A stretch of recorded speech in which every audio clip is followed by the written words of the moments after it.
Hello, salam alaikum, bonjour, j'espère que vous allez bien, j'espère que vous allez très très bien. Je suis très ravie, mais très ravie de vous retrouver pour la deuxième partie et la suite de la première vidéo, ma story time, mon combat d'être mère.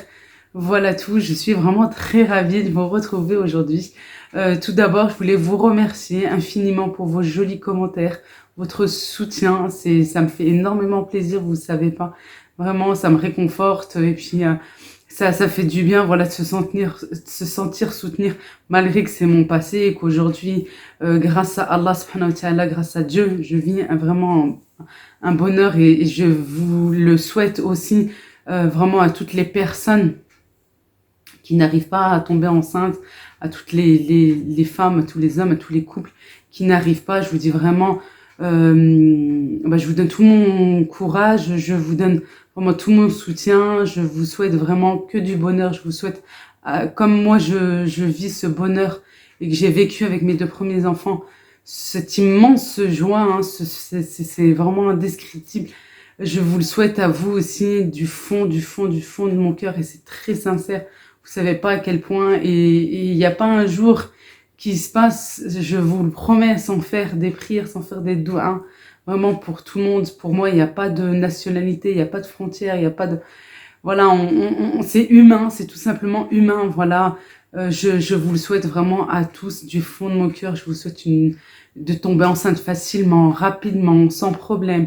Je vous souhaite d'avoir des enfants en bonne santé, que votre grossesse se passe bien, que votre accouchement aussi se passe merveilleusement bien, que tout se passe bien pour vous et pour le monde entier. Vous savez pas à quel point je vous souhaite ça. En plus, aujourd'hui, c'est vendredi, c'est Jamoua Moubarak, Inch'Allah Saïd pour vous tous et je vous dis, pour moi, il n'y a pas de nationalité, il n'y a pas de frontière par rapport à ça. Je le souhaite vraiment à tout le monde et du fond du cœur. Quand on est passé par là, on sait ce que c'est et on peut que souhaiter du bien aux gens. Voilà, que ce soit pour ça ou pour autre chose, je déteste, voilà, je suis pas du tout comme ça, à souhaiter quelque chose de mal ou quoi. Mais surtout pour ça, quoi, niveau maternité et tout ça. Je vous le souhaite vraiment du fond du cœur, mais je pourrais rester des heures et des heures et des heures, vous le souhaitez. Je vous dis pas, mais c'est vraiment très sincère. Et comme je vous dis, quand on est déjà passé par là, quand on a déjà vécu ça, voilà, on peut que compatir et que soutenir les gens qui ont vécu ça, qui vivent encore ça malheureusement. Et je vous le souhaite du fond du cœur. Vraiment, je vous fais un énorme gros bisou. Et courage. Vous allez voir, vous allez tomber enceinte, vous allez avoir des enfants, Inch'Allah, et tout va bien se passer pour vous. Je vous le souhaite vraiment. Je me répète, mais c'est très sincère. Allez, on va continuer avec la suite, hein, cette deuxième partie. La première partie, je me suis arrêtée à la naissance de mon fils en décembre 2012. Voilà, on est hyper content, on vit enfin notre rôle de parent, tout se passe bien, tout est merveilleux, alhamdoulilah, tout se passe à merveille. Voilà tout, le temps passe un petit peu, mon fils atteint ses 1 an et demi. Et là, on décide de remettre ça, voilà, malgré que notre fils est assez jeune et assez petit. Et on se dit, comme on a eu du mal pour le premier, peut-être que ça peut recommencer et on aimerait bien avoir un deuxième. En plus, ça tombe pendant les vacances d'été, on est au Maroc, tranquille, tout se passe bien, le farniente, la famille, tout ça. On se dit, allez, voilà, pour décompresser en même temps, peut-être que naturellement, ça va bien se passer. Et puis, on se met pas en même temps la pression. Vraiment. On se dit, notre fils est petit, que ça soit mon mari ou moi, et mon mari était encore plus enthousiaste que moi, de recommencer ça et d'avoir un deuxième enfant. Et on se dit, voilà, notre enfant est petit, on a le temps, tout va bien se passer tranquillement. Allez, on fait ça tranquillement et les choses naturellement vont venir. Bon, on rentre de vacances, toujours rien. Bon, ça faisait que 1 mois et demi, 2 mois. On se dit, tranquille, quoi. On recommence. Et ça, c'était en été 2014. Voilà tout. Et fin 2014, 2015, toujours rien. Et là, fin 2015, c'est-à-dire, oui, 1 an et demi après, hein, voilà, ça faisait déjà 1 an et demi là qu'on essayait, à peu près. Je dis à mon mari, il serait temps de reconsulter, de revoir l'équipe médicale qu'on a vue la première fois, l'hôpital Nastésia, et peut-être, voilà, un petit coup de pouce, quoi, encore. Bon, on reprend rendez-vous, et là, on se dit, voilà, malgré que notre enfant est petit, on voudrait bien un deuxième. On remet ça en route, et on remet le traitement, tout ça, les piqûres. Et lors du traitement, à l'échographie, le médecin voit que ça n'évolue vraiment pas bien, pas dans le bon sens. C'est très bas, que ça va pas du tout. Et là, il me dit, voilà, faudrait laisser tomber, c'est bon, pour ce mois-ci, ça marche pas. Voilà tout. Et puis, il me dit, mais c'est tellement bas, quoi, comparé à la première fois, tout ça. Faudrait peut-être envisager à faire une FIV, cette fois-ci, et pas une insémination. Bon, ok. J'en discute avec mon mari et tout, et puis on était tellement motivés, je me suis dit, allez, on essaye, hein, malgré que c'est beaucoup plus lourd, tout ça, on va essayer, parce que là, cette fois-ci, c'est une ponction, c'est vraiment pas différent, c'est une opération, quoi, quand même, hein, c'est différent. Allez, on va quand même tenter. Bon, très courageuse, je me dis, de toute façon, t'as pas le choix, Leïla, allez, vas-y, qui ne tente à rien n'a rien. Allez, on essaye. Et puis, lors de la première étape, la ponction, à la fin, quand je rentre à la maison, c'est en ambulatoire, hein, on rentre le matin, on ressort le jour même, hein, début d'après-midi, fin d'après-midi. Et le soir même, j'ai des grosses douleurs, le lendemain aussi, vraiment au niveau du ventre, et c'est horrible, c'est atroce. J'arrive même pas à me contenir, quoi. Ça me fait très mal. Voilà tout. J'ai eu des calmants. Bon, c'est passé au bout de quelques jours, mais ça a été très douloureux. Hein. Ça a été vraiment très douloureux, cette étape-là. Quelques temps après, j'ai le transfert. Pareil, hein, dans ma tête, je me dis, ça fonctionne pas. C'est sûr qu'on aimerait que ça fonctionne, hein, que ça fonctionne pas. Mais voilà, c'est comme ça. Et puis... voilà, t'as rien entre les mains, c'est pas toi qui décides, c'est pas toi qui fais une commande, voilà, tu peux que espérer et faire des prières et demander à Allah et faire des prières et demander, voilà, tout simplement, et espérer, et on attend, et ça c'était en décembre 2015, et après ça, je devais attendre pareil 2 semaines, 3 semaines, faire des analyses pour savoir si j'étais enceinte ou pas. Voilà tout. Je sais pas comment. Cette fois-ci, j'ai pas fait une prise de sang. J'ai fait un test de grossesse. Un simple test de grossesse. Je sais pas, en fait, je me disais que j'étais pas enceinte.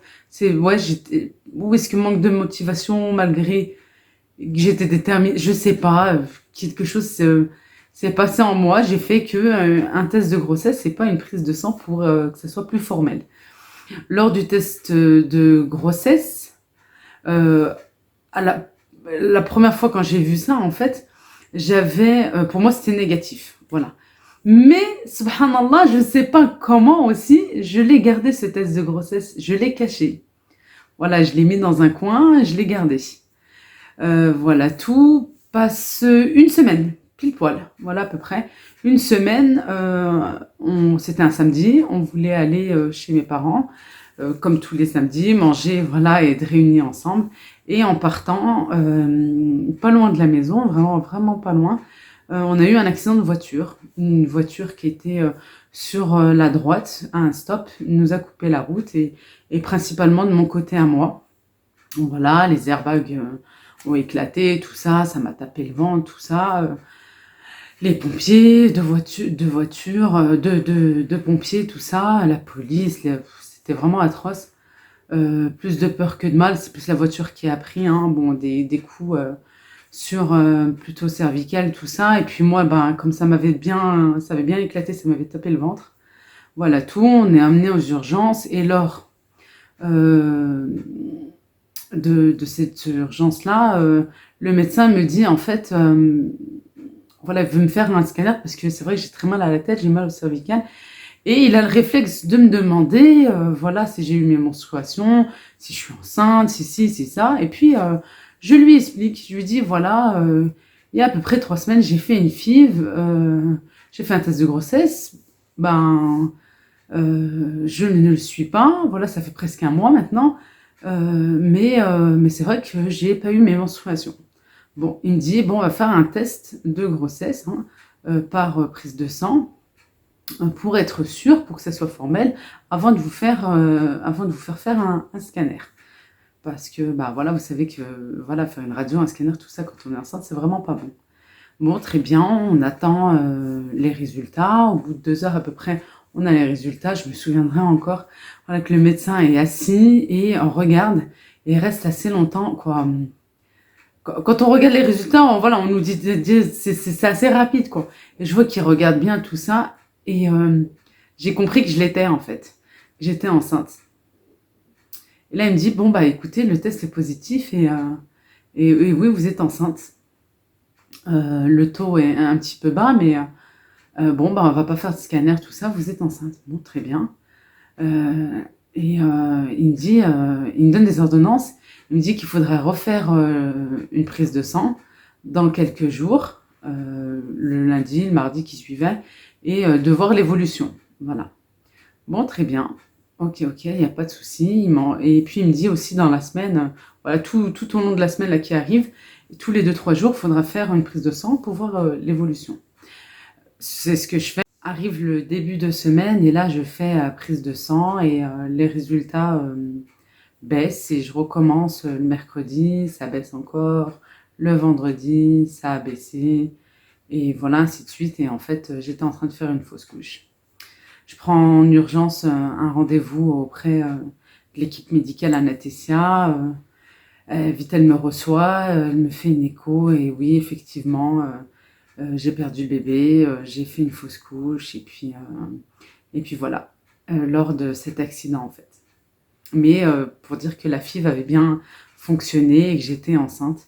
Et lorsque j'avais eu, je me souviens, quand on était rentré après cet accident et que j'avais dans le week-end, quoi, quand on avait vu, lorsque j'étais rentrée, ça me perturbe un petit peu de parler de ça. J'étais rentrée tranquillement et je suis allée reprendre le test de grossesse et là j'ai regardé attentivement et j'ai vu en fait le côté positif. Oui, il y avait une barre, je vous assure, il y avait une barre et c'était assez clair en fait.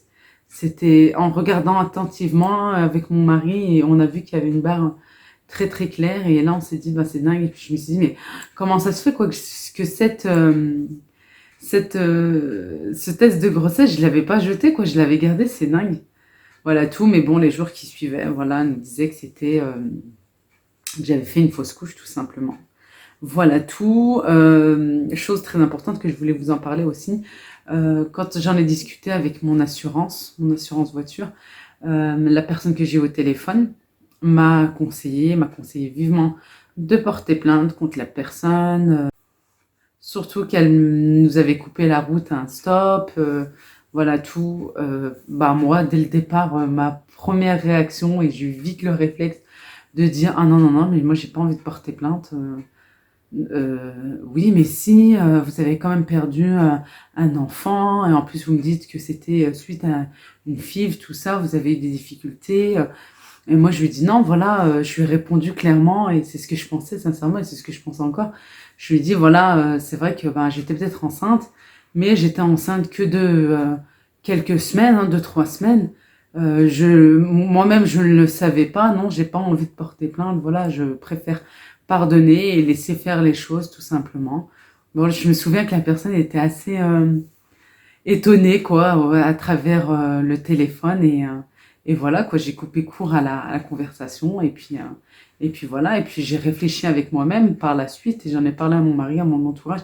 Je dis que ça servait à rien, que c'était voilà, que c'était comme ça, que c'était mon destin, que c'était mon miktoub et que c'était comme ça. Pourquoi porter plainte? C'est vrai que je pense j'aurais été à un stade plus avancé de la grossesse, je pense vraiment, j'aurais fait les choses différemment. Je sais pas, est-ce que j'aurais porté plainte ou pas quand même? Est-ce que ça aurait abouti à quelque chose? Je ne sais pas. Est-ce que je serais allée plus loin? Je ne sais pas non plus. Après, c'était voilà, comme ceci. Pour moi, ça servait à rien. La personne elle regrettait vraiment qu'elle nous avait coupé la route, hein, tout simplement. C'est une personne un petit peu âgée, tout ça, et je me suis dit à quoi bon, quoi, et pourquoi aller jouer dans tout ça, et pourquoi ça... J'ai qu'une envie, c'est d'oublier, voilà, on laisse passer ça, et puis c'est bon, quoi. Ça, c'était en vraiment janvier, tout début janvier 2016. Voilà tout. L'année passe, quoi, elle continue tranquillement, euh, tout simplement. Et là, entre-temps, je travaillais plus et j'ai retrouvé du travail en été, en août. Voilà, mon travail actuel, mon poste actuel. Voilà tout. Malgré que je venais d'avoir ce travail et je savais en fait que je devais pas tomber enceinte tout simplement pour pouvoir avoir un CDI, pour pouvoir être gardée, tout ça. Et sans le faire exprès, je tombe enceinte. Je tombe enceinte en novembre 2000, oui, en novembre 2016. Voilà, c'est une époque où j'étais au travail, maison avec mon fils.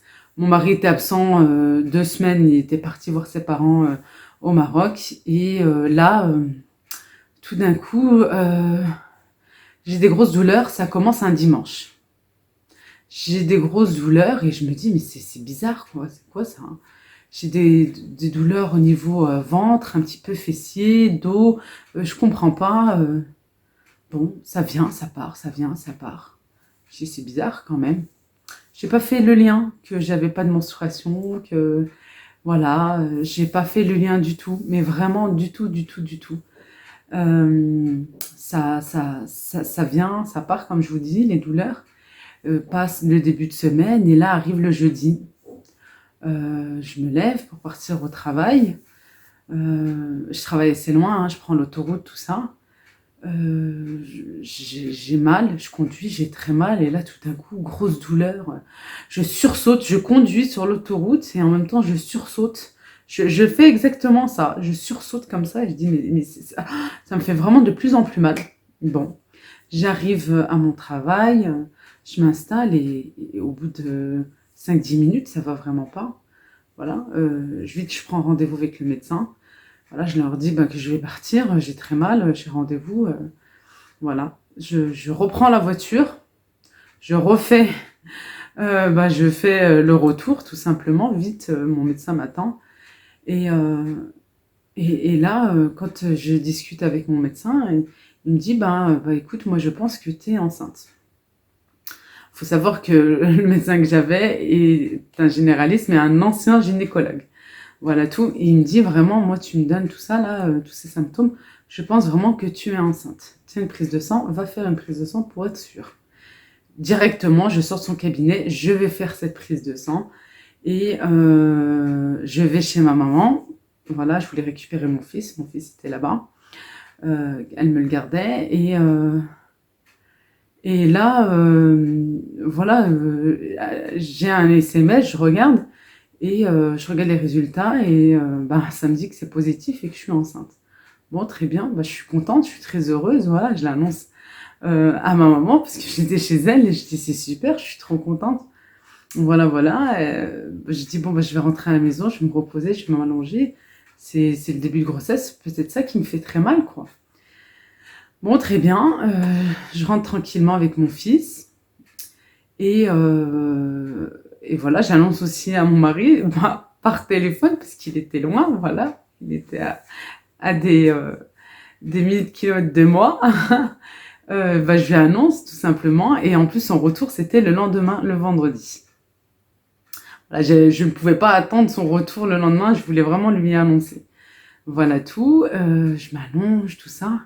Et les douleurs reviennent dans la soirée. Ça vient, ça part, ça vient, ça part. Et puis... j'essaie de me calmer, voilà, de prendre un Doliprane, de m'allonger, de dormir. Le lendemain, le vendredi matin, très très tôt, je me réveille avec ces douleurs. Et là, c'est vraiment les douleurs qui m'ont réveillée. Et là, j'ai très mal, quoi. J'appelle ma sœur, je lui explique. Et en fait, je lui demande, voilà, parce que J'ai une maternité juste à côté de la maison, mais moi, comme je suis suivie à Lyon, je ne connais pas, voilà, je connais pas leur service, tout ça. Et je lui demande tout simplement, quand je l'appelle, je lui dis, voilà, les urgences, comment ça se passe, ou les rendez-vous, tout ça. Elle me dit, qu'est-ce qu'il y a? Alors, je lui explique. Elle me dit, bah écoute, c'est à partir de 17h.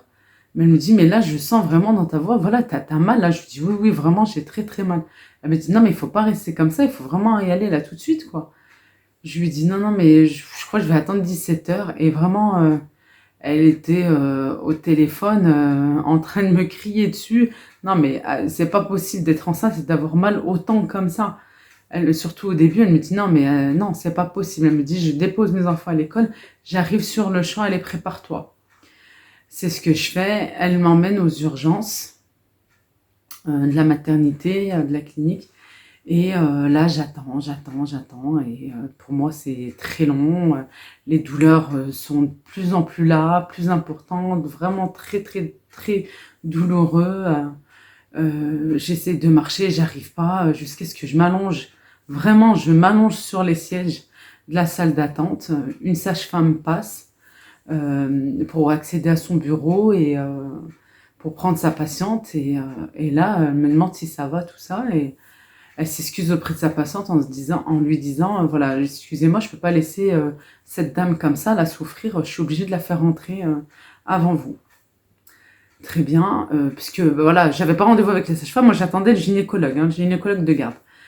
Elle m'installe, je vous jure, à peine installée, qu'elle a vite pris son téléphone et là qu'elle était en crise, en train de crier au téléphone, j'ai une patiente, ça va pas, je crois qu'elle fait une GU. Bon, très bien. Dès qu'elle finit son coup de fil, elle vient vers moi. Comment ça va, tout ça? La première chose que je lui dis, c'est quoi une GU? Elle me dit, moi, j'ai bien l'impression que vous êtes en train de faire une grossesse extra-utérine. Ah, d'accord, c'est quoi ce truc?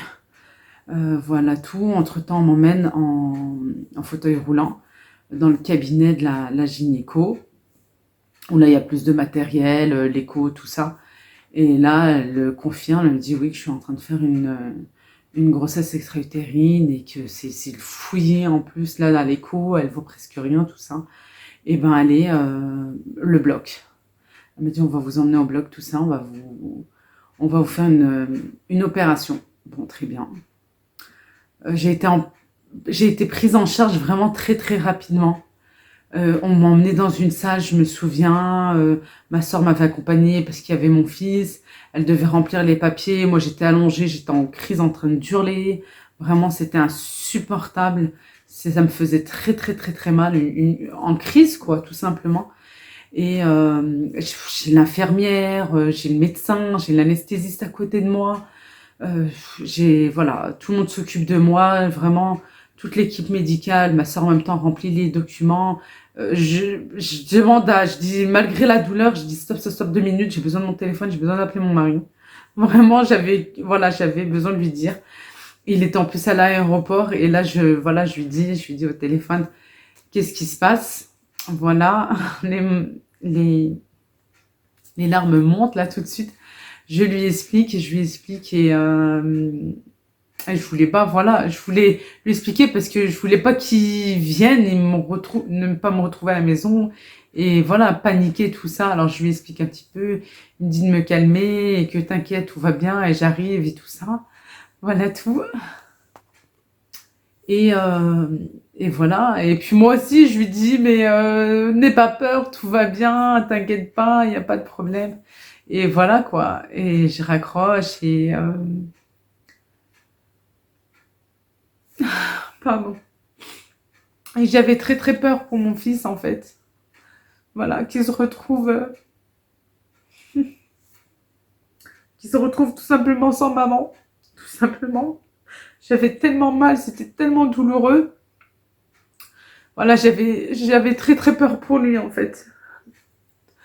On m'emmène au bloc et là il y a l'anesthésiste. Je me souviens encore, on m'avait mis le masque et je le retire et je leur demande, je me souviendrai encore avec les bras comme ça étalés et je leur dis, s'il vous plaît, aidez-moi, sauvez-moi, j'ai un petit garçon. Voilà, je leur dis vraiment, aidez-moi, sauvez-moi, j'ai un petit garçon, il a besoin de sa maman et j'ai besoin de lui, quoi, tout simplement. Voilà tout. Bah, vite après, je suis endormie, je me réveille. J'avais bah, des grosses douleurs, j'avais des pansements, tout ça. Voilà, j'ai eu une opération. J'ai été installée après dans ma chambre. À peine installée, le médecin est venu. Je me souviens de ça. J'avais vraiment apprécié. Le médecin est venu et là m'a dit clairement, euh, vous avez eu de la chance. Il m'a dit, vous avez de la chance. Vous aurez tardé un petit peu, vous serez morte. Je regarde comme ça, malgré que je suis à moitié endormie. Il me dit, vous avez perdu 1 litre de sang, madame. Il me dit, c'est énorme. Il me dit, vraiment, tout a éclaté. La trompe, votre trompe droite a éclaté. Voilà, il me dit, vous aurez attendu un petit peu. À cette heure-ci, vous serez morte. Bon, euh, malgré la douleur, malgré que je suis dans les vapes, l'anesthésie, tout ça, bah, je comprends et voilà, j'en prends conscience vraiment. Voilà tout et j'en prends vraiment, vraiment conscience et là, bah, pour moi, c'est énorme quoi. Voilà, le séjour à la clinique s'est bien passé. J'avais surtout voilà ça en tête, vraiment ça en tête. Et une fois rentrée à la maison, ce qui se passe, c'est que ma grosse déprime, vraiment grosse, grosse, grosse déprime. Euh, et, euh, et là, je me dis, et c'était la toute première fois de ma vie, je dis non, mais pourquoi ça m'arrive à moi? Pourquoi ça m'arrive à moi? C'est la première fois de ma vie que je tombe enceinte spontanément. C'est une grossesse naturelle. J'ai rien fait, j'ai pas pris de médicaments, j'ai pas fait de piqûres, j'ai pas fait de FIV, c'est arrivé naturellement comme ça. Je ne comprends pas, je dis c'est quand même dingue quoi. Je comprends vraiment pas et là quand je dis ça, et je dis ça à voix haute devant mon mari, là il est pas d'accord du tout avec moi, il me remet dans le bon chemin. C'est pour ça que je vous dis que la religion, moi ça m'a vraiment beaucoup beaucoup aidé. Et il me dit non, il me dit non non non, moi je veux pas que tu te dises ça, c'est pas bon ce que tu dis. Il faut pas dire des choses comme ça. Elle me dit au contraire, regarde, t'as été sauvé, t'as peut-être perdu un bébé, mais t'as été sauvé, quoi. Je lui dis non, mais c'est trop court. Voilà, je viens de perdre, j'ai fait une fausse couche en début d'année, fin d'année, je tombe naturellement enceinte, c'est pas normal, quoi. En plus, j'ai qu'une trompe, j'ai peur de ne plus avoir d'enfant. Voilà, il me remet vraiment dans le bon chemin. Il me dit arrête de dire des choses comme ça, c'est pas bon ce que tu dis. Au contraire, allez, tu devrais plutôt faire le contraire et demander à Dieu et remercier Allah pour ta santé et que t'es encore vivante et que tu peux voir ton enfant et ton enfant te voit aussi. Non, c'est pas bon ce que tu dis, au moins on en a un. Voilà, on a cette immense joie d'être parents. Non, c'est pas bon ce que tu dis.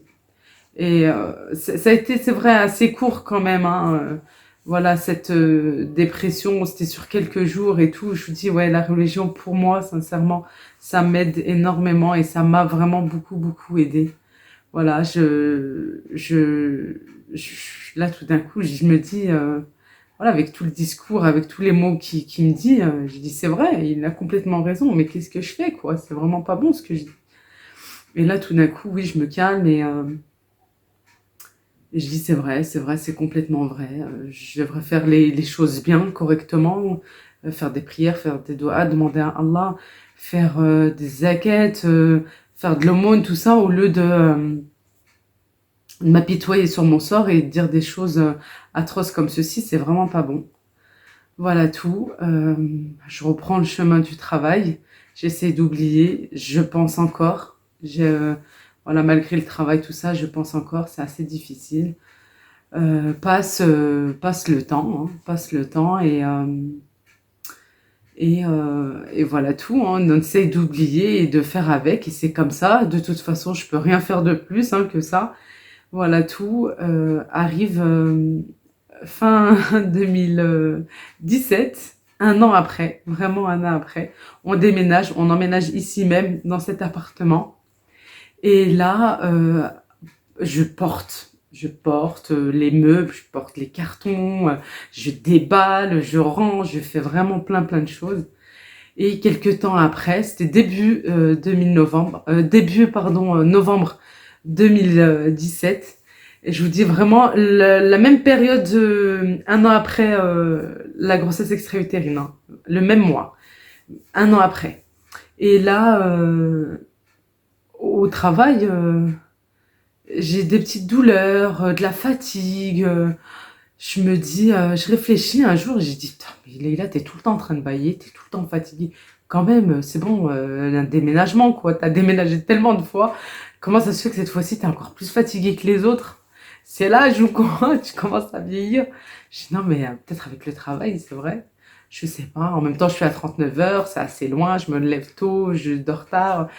Voilà, quoi. Peut-être c'est tout ça. Et là, je me dis, non. En fait, j'ai un truc qui vient dans ma tête. Je dis, attends, t'as la fatigue, mais tu manges. T'as des amphis, t'as des fringales. C'est quand même bizarre, quoi. C'était un jeudi. Voilà. C'était un 27 novembre. Un 27 novembre. Jour pour jour. J'ai eu ma grossesse extra-utérine le 27 novembre 2016. Le 27 novembre 2017, un an après, jour pour jour, le même mois, mais un an après, je faisais un test de grossesse. Vraiment, un test de grossesse. Et là, positif.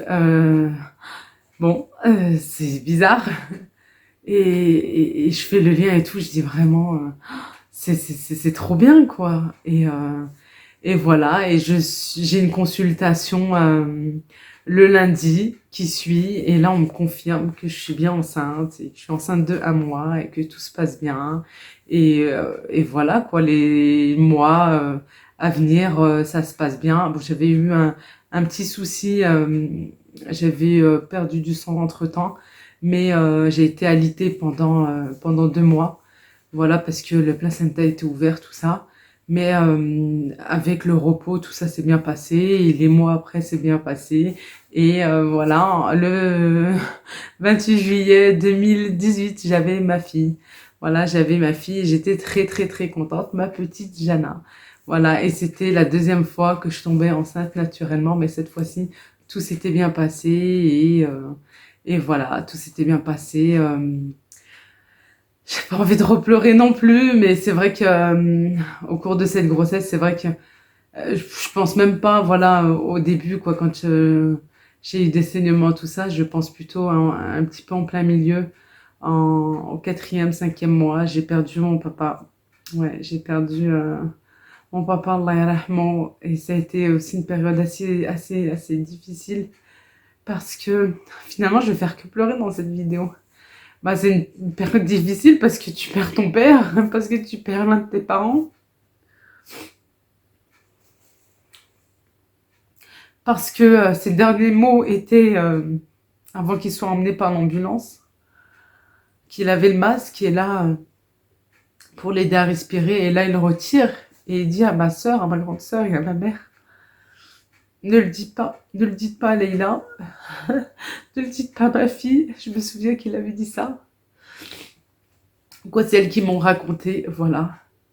Et malheureusement, quelques jours après, on perdait notre papa, voilà. Bon, il savait que j'étais enceinte, mais malheureusement, il n'a pas pu voir, il n'a pas pu voir sa petite fille. Il n'a pas pu voir sa petite fille, et elle non plus, elle n'a pas pu le voir. Bon, à travers les photos, les vidéos, voilà tout. Ben, la naissance,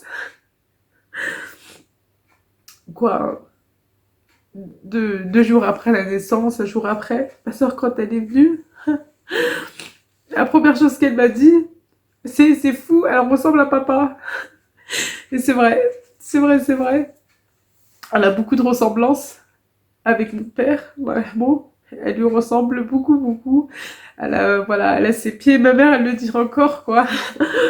Voilà tout. Mes enfants ressemblent à mon père. J'en suis très fière. J'en suis vraiment très contente. Et voilà tout. Ouais, je vais m'arrêter là parce que je ne peux pas parler de lui sans pleurer, ça c'est sûr et certain. Mais ce que je veux dire, voilà, le pauvre, juste avant d'être emmené par l'ambulance, il avait retiré son masque et il avait dit, il avait dit à ma mère et à ma soeur, ne le dites pas à Leïla, ne le dites pas à ma fille, parce qu'il savait que j'étais enceinte et qu'il voulait pas me faire peur, m'effrayer, il voulait pas, voilà, il avait peur pour moi et surtout pour la grossesse, quoi, pour le bébé. Voilà tout. Voilà, voilà, ouais. Bah, c'est la vie, malheureusement, hein, c'est comme ça, hein. On perd quelqu'un, on retrouve quelqu'un, ouais, c'était assez difficile. Et cette fois-ci aussi, c'est difficile parce que, malgré que dans quelques jours, quelques semaines, je vais donner la vie à mon troisième enfant, Inch'Allah, c'est vrai que bah, c'est difficile parce que je sais que, voilà, elle aura pas de grand-père maternel et c'est vrai que plus l'accouchement arrive et plus j'y pense et c'est vrai que c'est assez difficile. Voilà tout. Bon, je vais arrêter de pleurer. Je vous fais de gros bisous, prenez bien soin de vous. Je vais me calmer, vous inquiétez pas, ça va bien aller. On se retrouve très prochainement pour la troisième partie et fin, voilà, de vous parler de la suite et de cette grossesse-là, voilà, de cette grossesse. Je vous fais de gros bisous, de gros bisous et je vous dis à très vite pour la suite. Prenez bien soin de vous. Énormes bisous.